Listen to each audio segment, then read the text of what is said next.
อ่าคือว่ามีการเปลี่ยนแปลงเนาะเปลี่ยนแปลงตรงใดพี่น้องเอ้ยเปลี่ยนแปลงก็คือเห็นพอสร้างเนาะพอสร้างมาก็น้องน้อยบอกพี่น้องเอ้ยเนาะสร้างยาวพี่น้องเอ้ยและเปลี่ยนจากพอน้องนิ้วมาเป็นพอสร้างยาวบ่หรือว่าแนวใดพี่น้องเอ้ยเนาะเดี๋ยวมาถามทางอ๋อน้องน้อยมากล้วยอย่างนี้ก็มีโอ้กล้วยปอกล้วยอันนั้นทำจักบ่กินกับปลาเอกตัวเขากินเนาะสบายดีล่ะสบายดีเนาะแล้วเพิ่นเมื่อแล้วเพิ่นมามาส่งอุปกรณ์ผ่านบ่อื่นเพิ่นมาเริ่มงานแต่เช้ามาเริ่มงานในโบกเลยเนาะโดยและสรุปแล้วนี่แม่นเลือกทางพอสร้างบ่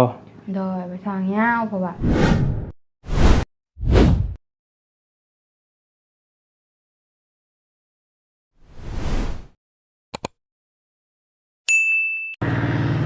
สบายดี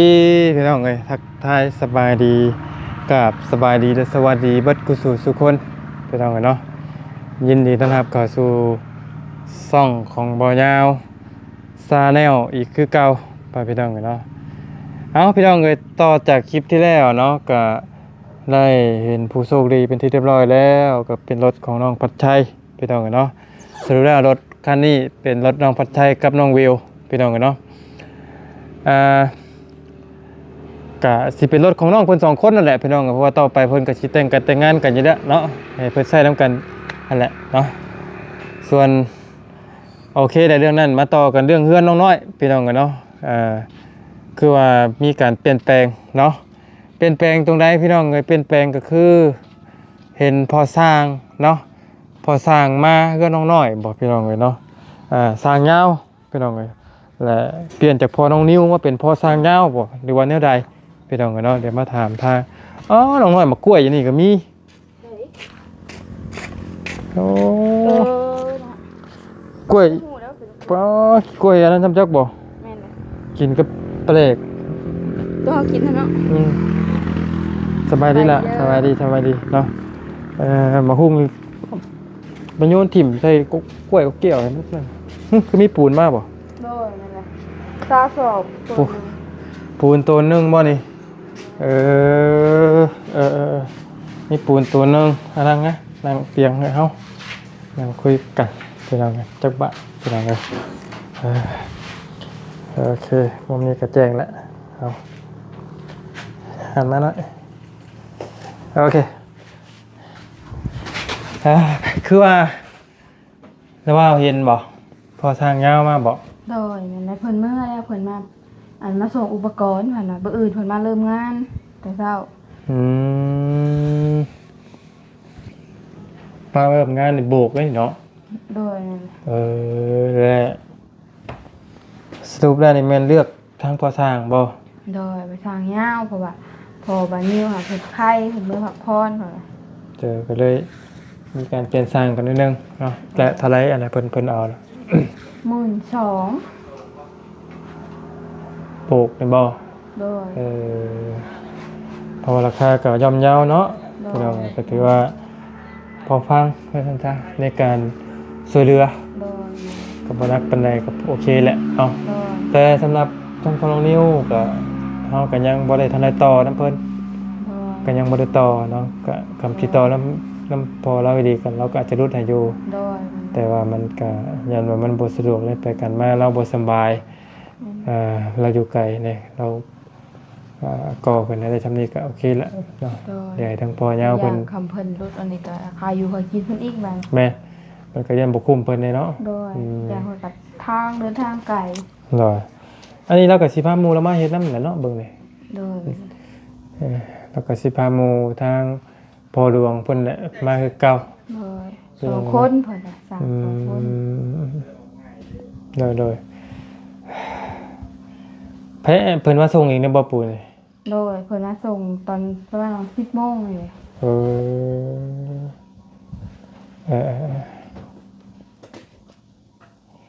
สอบหนึ่งก็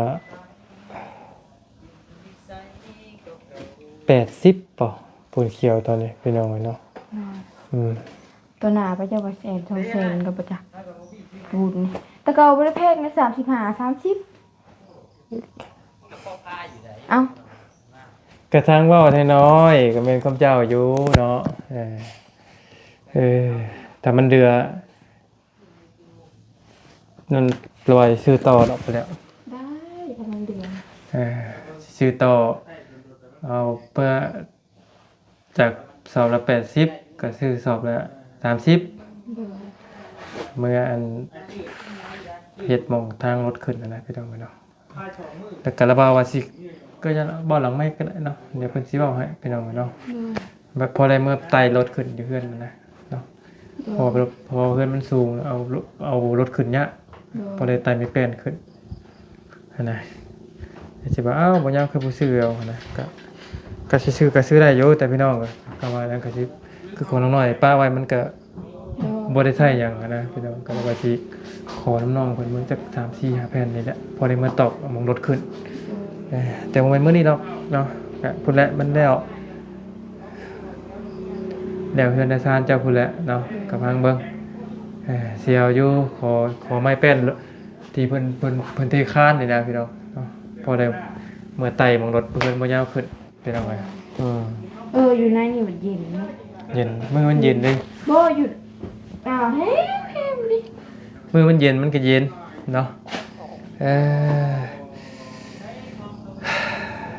เดี๋ยวจังให้ ประมาณดอก6-7หายนี่แหละแล้วคือมันน้ำซอยดิซอยแล้วก็ดำน้อยนึงดีบานี้บอกออกมาพี่เด้อ เอื้อยเจ้าไผเอื้อยเจ้า ลูกแม่เฮาแต่คนละพ่อ เอื้อยลูกแม่เจ้า แม่เดียวกันแต่คนละพ่อเด้ ว่าไงแม่จะมี2ผัวบ่นี่ เด้อ เอาแม่นบ่ แม่น จับกับพ่อเจ้าปัจจุบันนี้มีจักคน ได้3แต่เสียผู้หนึงเหลือ2ผู้น่ะก็ได้3เสีย2เหลือผู้หนึง แล้วแม่เจ้าน่ะกับขอโทษกับผัวเก่านั่นจักคนก็3เพื่อน 3 สรุปแล้วเรามีลูก6คนบ่ โดยแต่ว่าเสีย3ยัง3 และกับผู้เก่านั่นจักคนยังเหลือจักคน เหลือผู้เดียว เหลือผู้เดียวเนาะทางเจ้ายังเหลืออยู่2คนบ่ โดยตายผู้หนึง จักปีแล้วนะ อ้ายที่เสีย เอ้ย อีก30กว่าแล้วลูกแล้วก็ได้หาคนเลย ปะโตกกบ่กกเลยบ่คนแรกเลยบ่ บ่ ทำไมคนแรกอีก น่าจะเป็นพุทธกลาง โอเคพี่น้องกันเนาะเอาถือว่าถ้ารุ่นเบิ่งต่อไปพี่น้องกันสรุปแล้วก็มีการเปลี่ยนแปลงขึ้นน้องน้อยเปลี่ยนสร้างพี่น้องกันเนาะก็ดีละไปก็ได้พี่น้องบ่ได้เสียบ่ยาวนะเนาะคะแนนเฮ็ดออกมาเฮ็ดเถอะเฮ็ดตามที่เฮาอยากไล่ออกมาเนาะไปก็ได้เบิดทางพองนิ้วก็ได้หรือว่าทางพอสร้างก็ได้เบิดแต่ว่าในการพูดคุยนี่บ่ยาวจะสนิทกับพอสร้างยาวหลายกว่าพี่น้องเนาะเพราะว่าก็คิดว่าจังได๋เฮา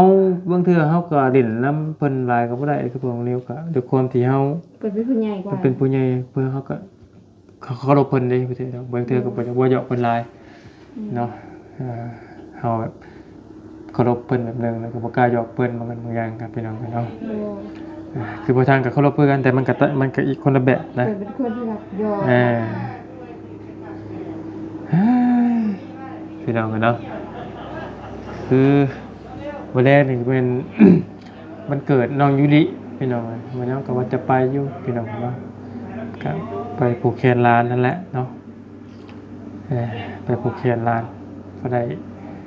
อุ่นเฮือนอุ่นซ่านน้ำหมูแหละพี่น้องพอมันเกิดน้องจินนี่ก็ไม่ได้ไป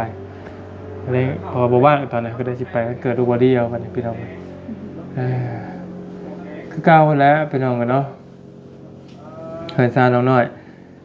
สรุปแล้วจะปรึกษาแล้วที่เดือนคือเดือนคือทานไหมเจ้าว่าพี่สองภาษาบ่บ่ขึ้นก่อนบ่ เวลาพูดแล้วคนละ มันพอดีกับเธอเนาะพอดีเพิ่นอยากเปียกกำลังลำให้ลำหน้าอยู่นี่ขนาดกระดูดเอานี่ก็พอดีลำให้ลำหน้าพี่น้องมันพอดียากเนาะ โดย ผู้ดีเนี่ยผู้ดีขมั่งอะนะคำชีปะตอนนั้นบัด มาถ้าผิดบัดงัวควายอย่าง เอ เงี้ย อ กายร่างกายบัดย่านที่กินหูนี่ เข้าใจอยู่เนาะคนบ่หลายพี่น้องไว้ทาง ไปทางหนึ่งป้าทางหนึ่ง พ่อกะบ่ค่อยแห้งอ้ายกะบ่แม่นเว้าหรอกกับเพราะปานนั้นแหละพี่น้องเฮาก็สิอาศัยหยังเพิ่นหลายก็บ่ได้เพราะเขาพอเข้าใจอยู่สิเสียใจแล้วหลายก็บ่ได้ก็สิว่าเราซั่วก็สิก็บ่แม่นนั่นแหละพี่น้องผู้ดี ตามภาษาวัยรุ่น ไปทางไปรุ่นก็ไปเนาะเทื่อก็ไป2มื้อไปมื้อไป2มื้อจังมาเกินเทื่อนึงก็มีบ่ยาวเบิ่งเพราะฮู้เบิดทุกคนเนาะ บางเทื่อไปค่ำเทื่อนอนนั่นก็มีพี่น้องไปนอนเฮือนหมู่เฮือนซ่านหมู่ก็มีเนาะเพราะว่าบ่ยาวก็แต่วัยรุ่นเคยเป็นบ่ยาวบ่ได้นะพี่น้องเอ้ยบ่ได้นอนเฮือนเจ้าของบ่รับไปนอนเฮือนหมู่บ่ได้อ้ายน่ะบ่ได้แต่บ่เจ้า เป็นนักทุนมุนบอกเคย แบบมันมานอนบ่ได้เลย มันบอกขับคือนอนเงินเองแต่เขาเคยอยู่ในบ้านนี่กันอะไรมาแบบมันเบอจัก มึงเถอะเลิกกลับมา มันบ่ลืมเขาบ่เคยเด้ แม่น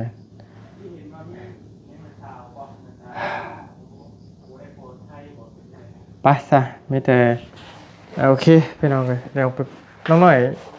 ขับรถบ่ขับเบิ่งแล้วบ่รถมาฝากใส่ ก็ เออ มันสูง ฮะ มันสูงแห้งเลยเฮามันจะ บ่ได้บ่ เพราะจะโหลดทางช้ำมดอันนี้ เป็นหยังรถระบามันคือต่ำมันเก่าแล้วมันเฮ็ดให้พวกเบาะพวกหยังมันแบนลงแล้วพวกเบาะพวกหยังอันนี้แบบยางยิงมันก็ยังแบบยังงั้นอยู่เด้พวกโซกพวกหยังมันก็ยังเต่งตึงอยู่มันบ่คือของอ้ายเด้ โดย คือเราจะว่ามันคือก็คักกว่ามันต่ำแล้วมันเก่าเลยมันขี่หลายปีแล้วเด้เนาะไปออกไปเมื่อไหร่บ่ให้หมอนี่ขี่บ้างดูดิ เอาก็คือ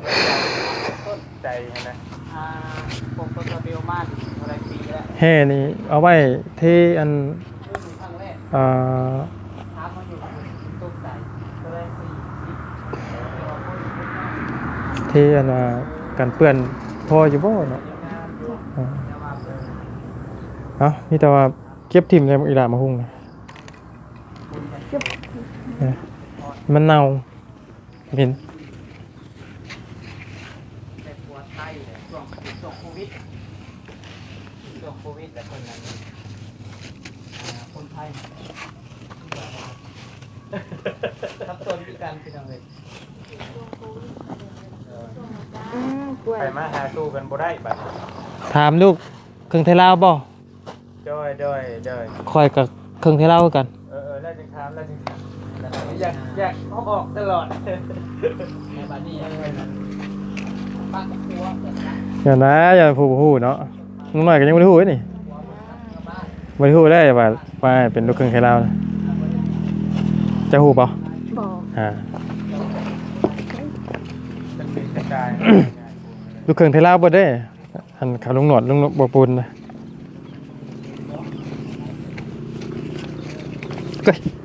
เก็บเลยบ้านี่ละบ่าวว่าทำไมมาเก่งนี่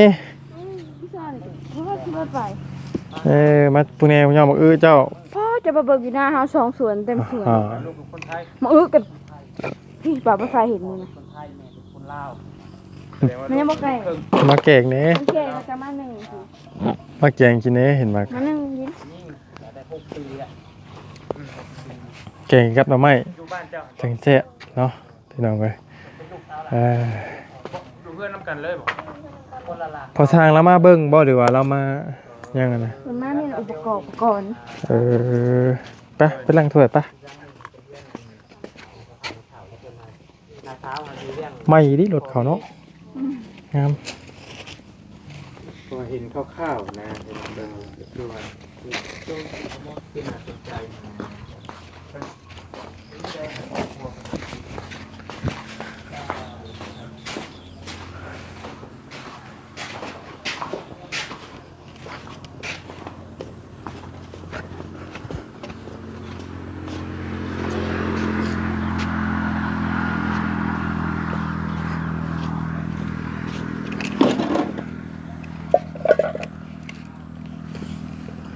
ล้างถ้วยล้างบวงต่อพี่น้องเนาะส่วนแรงๆใครในแต่บ้านน้องน้อยเพิ่นมีรถเลยละบัดนี้ก็บ่ได้เมื่อส่งบ่ได้เมื่อเอาเพิ่นมีรถมีนางแล้วก็สำบายเลยเพิ่นขี่มาเองตอนนี้สบายแล้วเมื่อกี้ต้องในเมื่อครับบ่แม่นเมื่อครับดอกเมื่อส่งกับเมื่อยแน่นะบางทีคำมืดแล้วก็ต้องเมื่อส่งเพิ่นอีกคนนึงตอนนี้สบายแล้วเพิ่นเมื่ออีกเพิ่นมาอีกเพิ่น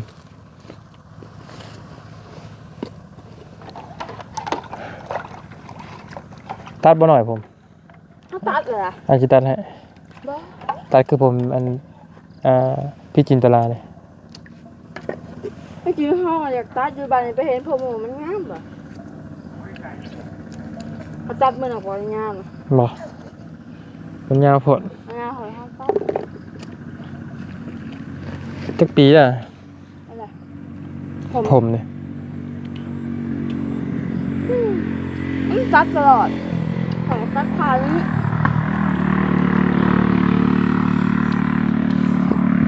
ง่ายกับว่าจิตัดผมมาลืมครับมาลืมหรอกผมมีเวลาตื่นสวยแล้วว่าจะไปตัดนัดกับพอดีซื้อรถพี่น้องเลยก็เลยคำเลย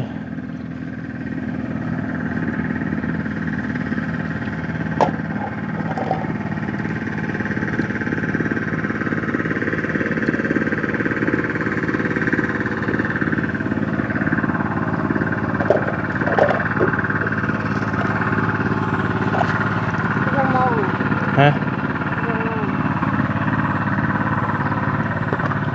5 โมงอะไร มองขนาดนั้นยังเรียนอยู่ แม่นยังเด่นกูมือเลย จังหน่อยพอถามได้ จังหน่อยยามเกี่ยวข้าวพุ่นละ หามองหรือว่าจะเป็นตกดิน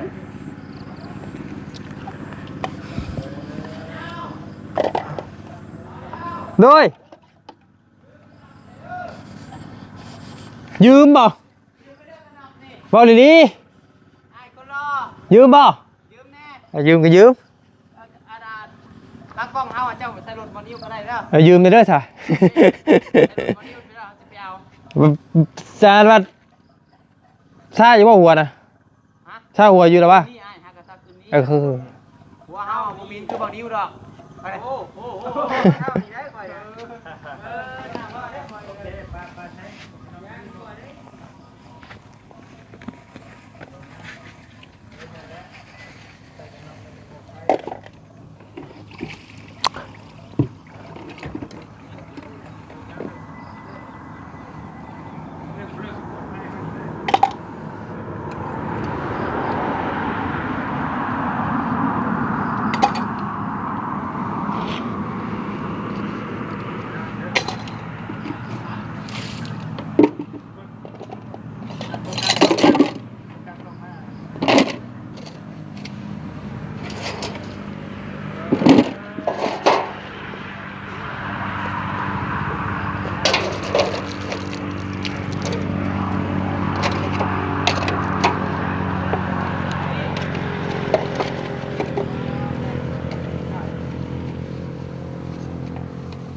พี่น้องกันเนาะ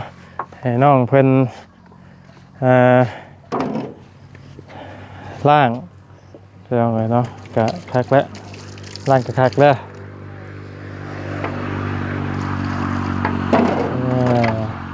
โอ้ใส่ชิ้นดาดได้หน่อยเนาะ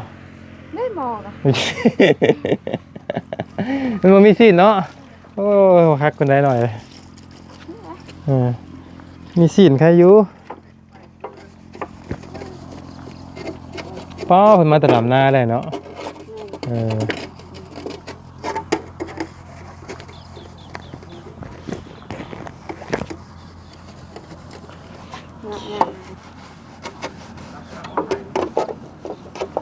โอเค